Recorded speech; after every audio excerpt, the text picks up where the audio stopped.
macna cabdirasaaq ayaa noo xigi doona oo isaga nagu warbixin doona maadooyinka macadka lagu soo kordhiyey.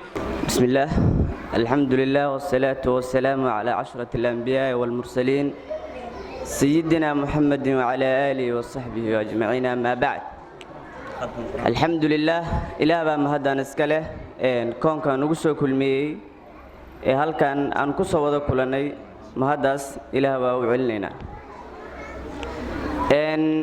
sidoo kaleeta waxaan u mahad celinaynaa xafladdan quruxda badan leh ee dadkii soo qabaqaabiyey waalidiin iyo maamuliin ee iskugu jiraana iyagana aadaan ugu mahad celinaynaa. sidoo kaleeta waxaan u mahad celinaynaa ardayda ka soo qaybgalayaasha ee barnaamijka iyo waalidiinta martisharafka sidoo kaleeta aad iyagana waanu mahad celinaynaa. sidoo kale daadahayaha barnaamijka ama xiriiryaha waan u mahadnaqaynaa. sidoo kaleeta kaamiramaanka asigana sidoo kaleeta oon u mahad celinaynaa. si aad maqasheenba oo ka dhawaajiyey maamulaha macadka alxaramayn macali cabdulaahi waxaa lagu soo kordhiyey macadka maadooyin oo asaasi ah. maadooyinkan saa ogtihiin ama waalidiin qaar ay ogyihiin horey waxaa lagu bixi jiray khamiista iyo jimcaha wuu shaqay jiray macadka waxaana lagu qaadi jiray maadooyin. hadda waxaan ku soo kordhinay shanta maalin gelinka dambe ilaa bacda duhur waxay ka sii dambeeya inaan bixinno maadooyin.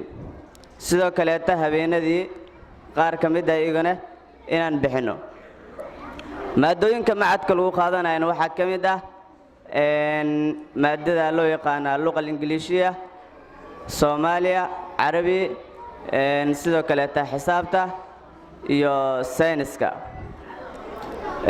aaday u mahadsan yihiin waalidiinta qaabka wanaagsan ee ardaydooda wax u barayaan way mahadsan yihiin. waxbarashadu ma ahan ciyaar, waxbarashadu ciyaar ma ahan.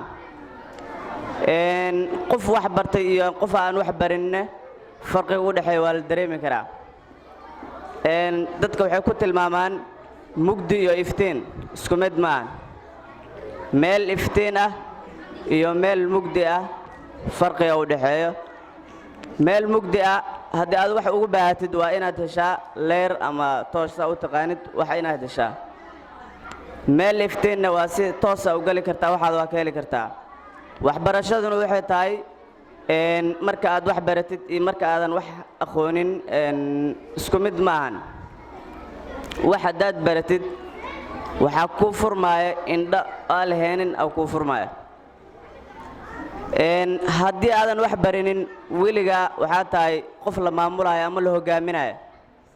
qofka wax bartay oo ku hogaaminayo ku dhahayo ku hagaayo saana la yeelaa saana la yeelaa saana la yeelaa adigna ma fahasanid waa qaadanaysaa wixii wara. laakiin haddii aadan taqaanid wax kasta ee la sheegaayo aad fahansan tahay ma qaadi doontid adigaa ismaamuli doontid. marka waalidiinta waxaa laga doonaa in ardaydooda ku dadaalaana wax walba ay u baahan yihiin ay baraan. waxbarashadu tayay leedahay. sidoo kaleeta dadkii naga sii horreeya ama waalidiintoodii jaaniskan ma helin oo wax lagu baranayo. ardaydana waxaan ka codsanayaa inay ka faa'iidaystaan jaaniskan. qof la dhahayo cun cab wax baro la dhahayo aanan wax baranaynaa jiro. jaaniskaas waad ka shallay doontaa markayba noqoto markii aabba lagu dhaha ama hooyo lagu dhaha waad ka shallay doontaa. wakhtigaas maxaa wax u bari waayaa dhigan doontaa. hadda jaanisaad haystiin ardayda ha laga faa'iidaysto wakhtiga ee idin soo maraayo. waa la ogyahay dhallinyaranimo iyo ilmanimo waa iska jirtaa laakiin waa inaad ka tigtoonaataa waxbarashada. wasalaamu calaykum waraxmatullaahi wabarakaatu.